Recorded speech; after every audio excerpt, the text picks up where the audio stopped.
वो केवल पेड़ों और मिट्टी का संग्रह नहीं है, वो एक जीवित सांस लेता हुआ शरीर है जिसका अपना हृदय होता है।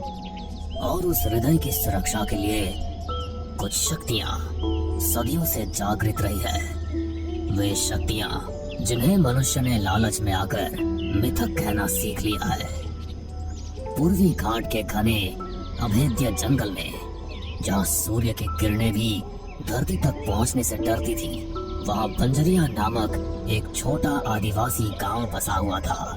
गांव वाले जंगल के साथ सह अस्तित्व में रहते थे, उसे पूजते थे। लेकिन अब शहर से आए ठेकेदारों ने उस पवित्र संतुलन को तोड़ने का दुस्साहस किया था।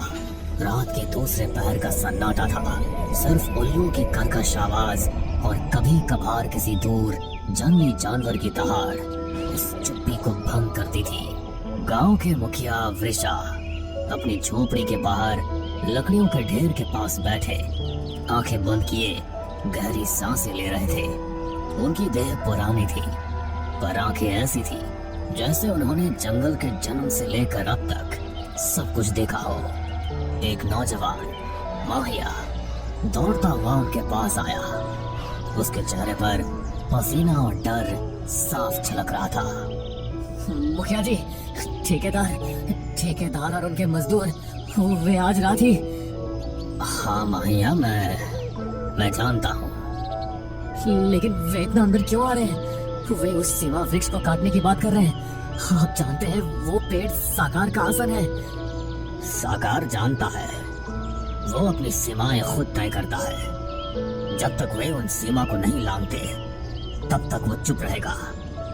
लेकिन वे अब लगभग वहीं पहुंच गए हैं। शहर के लोग वे डरते नहीं हैं। उन्होंने बड़े बड़े भारी मशीनें लाई हैं। वृषा ने धीरे से अपनी आंखें खोली। उनकी आंखें अब सलेटी नहीं बल्कि गहरे हरे रंग की लग रही थी, जैसे जंगल की छाया उनमें उतर आई हो। मनुष्य जब लालच में अंधा हो जाता है तो वो सबसे पहले डर को ही त्याग देता है। पर कुछ चीजें ऐसी होती है जो डर को भी खा जाती है। तुम वापस जाओ और अपने लोगों को अंदर रहने को कहो। और अब मैं प्रतीक्षा करूंगा उस रात की जब ये जंगल अपना सही रंग दिखाएगा। जंगल के पश्चिमी छोर पर जहां पहाड़ी ढलान शुरू होती थी, वहां ठेकेदार हरिंदर सिंह अपने आदमियों के साथ खड़ा था। उसके सामने खड़ा था वो विशाल सैकड़ों साल पुराना साकार वृक्ष। जगन्नाथ कितनी बार कहा है, मशीनें रात में चलाओ, दिन में गांव वाले हंगामा करते हैं। ये पेड़ काटो और सुबह होते होते इसे ट्रक में लोड करो। मालिक, इस पेड़ को लेकर कुछ अजीब कहानियां हैं। गांव वाले इसे कुछ कहते हैं। कुछ कहते हैं? हाँ, भूत प्रेत देवताओं की कहानियां। ये सब मूर्ख बनाने के तरीके हैं ताकि कोई उनकी लकड़ी न चुराए। अब जल्दी करो, मुझे कल सुबह तक ये पेड़ कटा हुआ चाहिए। मजदूरों ने चेनसॉ मशीनें उठाई। उनकी कर्कश धातुई आवाज ने रात के सन्नाटे को फाड़ दिया। पहली आरी जैसे ही साकार वृक्ष के तने से टकराई, एक अजीब सी गहरी गूंजती हुई आवाज पूरे जंगल में फैल गई। ये आवाज हवा की नहीं थी बल्कि पेड़ के भीतर से निकली हुई लग रही थी। पहला मजदूर जिसने पेड़ को छुआ था अचानक चीख पड़ा और अपनी आरी छोड़कर पीछे भागा। ये खून है। हरिंदर सिंह पास गया। पेड़ के तने पर जहां आरी का दांत लगा था, वहां से गहरा लाल चिपचिपा द्रव बह रहा था। ये किसी भी सामान्य पेड़ के रस जैसा बिल्कुल नहीं था। ये बिल्कुल ताजा खून जैसा लग रहा था। अरे मूर्ख, ये लाल चंदन का रस है, बहुत कीमती। बस एक मामूली रंग है, काम शुरू करो। जब तीन और मजदूरों ने एक साथ चेनसॉ चलाई तो जंगल में अचानक हवा तेज हो गई। हवा में कोई शीतलता नहीं थी, उसने आंखें खोल दी थी। चेनसॉ की आवाज अचानक रुक गई। एक मजदूर चिल्लाया, अरे लाइटें क्यों बुझ गई? जंगल में घना स्याह अंधेरा छा गया। मजदूरों के पास सिर्फ उनकी हेलमेट वाली छोटी टॉर्च थी। अरे जनरेटर बंद क्यों हो गया? जगन्नाथ क्या कर रहे हो? मालिक मुझे नहीं पता, सब कुछ ठीक था।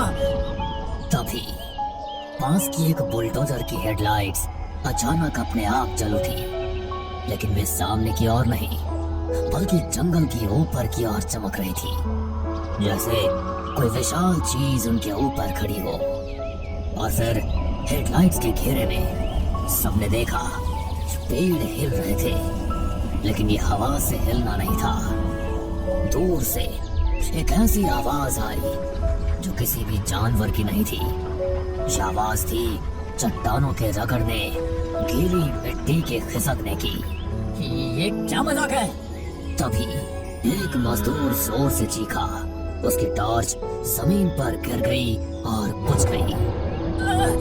मेरे पैर जमीन खींच रही है। इससे पहले कि कोई और कुछ समझ पाता, उस मजदूर के पैर घुटनों तक मिट्टी में धंस गए। वो चिल्ला रहा था, छटपटा रहा था, लेकिन मिट्टी उसे किसी दलदल की तरह बहुत तेजी से निकल रही थी। भागो मालिक, ये साकार है।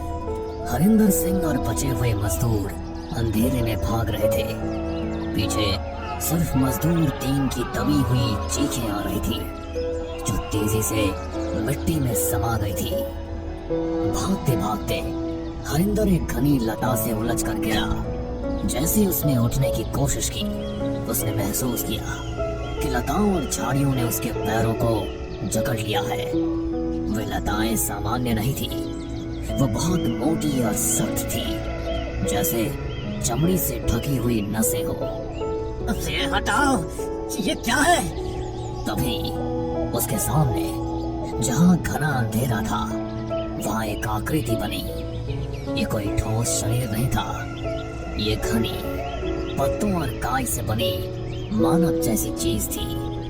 उसकी आंखें नहीं थी, बल्कि वहां दो गहरे गड्ढे थे जहां से हरा मटमैला प्रकाश निकल रहा था। उसका शरीर विशाल था, जैसे कोई पेड़ों के तने आपस में बुने हुए हो। उसके हाथों में शाखाओं की तरह नुकीले सिर थे। ये साकार था, जंगल का देवता, जिसके क्रोध की कथाएं सिर्फ आदिवासियों की कहानियों में थी, आज सच में जीवित खड़ा था। तुमने मेरे शरीर को काटा, तुमने मेरे हृदय से रक्त बहाया। साकार के मुंह से कोई आवाज नहीं निकल रही थी। ये आवाज जंगल के हर पत्ते, हर मिट्टी के कण और हर काय की परत से आ रही थी। हरिंदर के मस्तिष्क के अंदर गूंज रही थी। मुझे नहीं पता था, मैं माफी मांगता हूँ। साकार ने अपना विशाल हाथ उठाया। उसके हाथों की शाखाएं हरिंदर की ओर बढ़ी, लेकिन वो उसे छूने के बजाय उसके पास की जमीन में धंस गई। और फिर जमीन खुल गई। ये जमीन का खुलना नहीं था, ये सैकड़ों हजारों छोटी छोटी जड़ें थी जो मिट्टी से बाहर निकल आई। ये जड़ें एक साथ एक लहर की तरह हरिंदर की ओर बढ़ी। वे जड़ें बहुत तेजी से हरिंदर के कपड़ों के अंदर, उसकी त्वचा के नीचे घुस गई। हरिंदर ने एक भयानक चीख मारी। ये क्या है? साकार की आवाज फिर उसके दिमाग में गूंजी।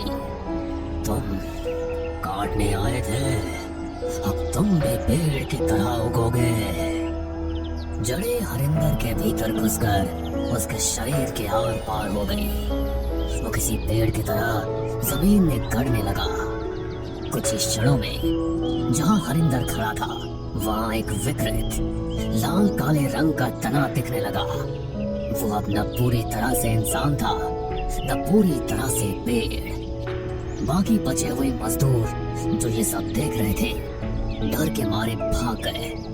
लेकिन जंगल की सीमा तक पहुंचते पहुंचते उनमें से एक ने पाया कि उसके बाल अचानक लंबे घने काई जैसे हो गए थे। दूसरे के हाथों से छोटी छोटी पत्तियां निकलने लगी थी।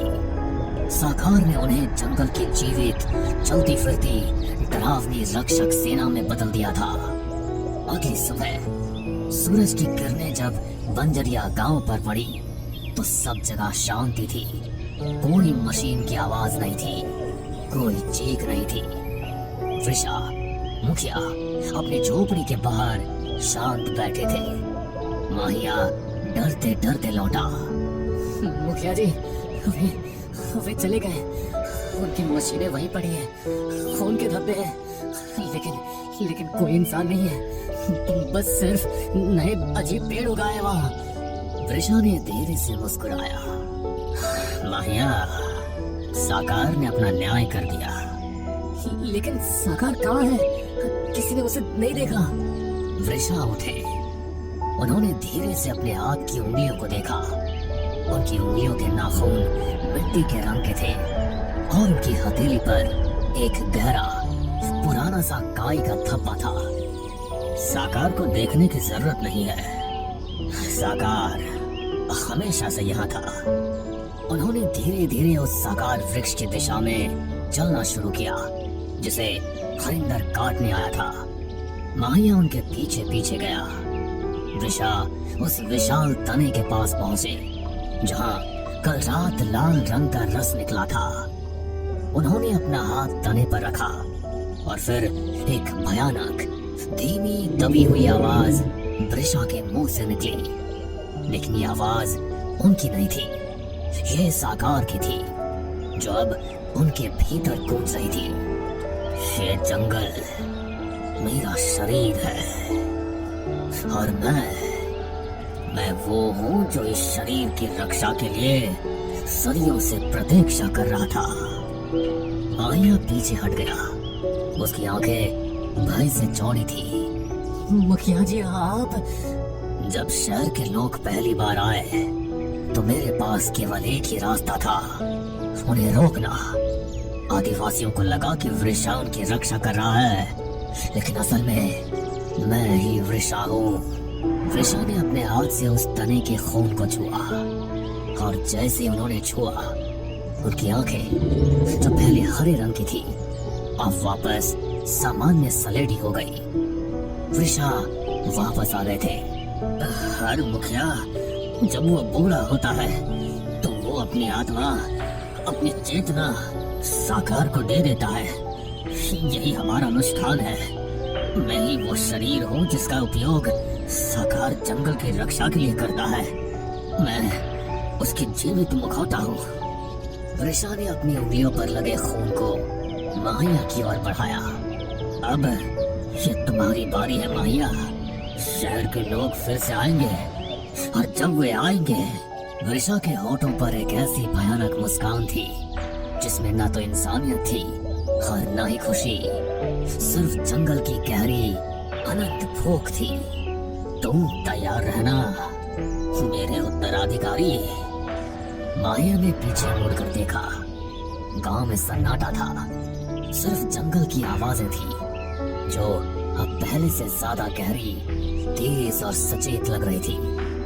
उसने डरते हुए अपना हाथ आगे बढ़ाया। जैसे उसकी उंगलियों ने वृषा की खून लगी उंगलियों को छुआ। जंगल का देवता कभी मरता नहीं, वो सिर्फ शरीर बदलता है और न्याय हमेशा होता रहता है।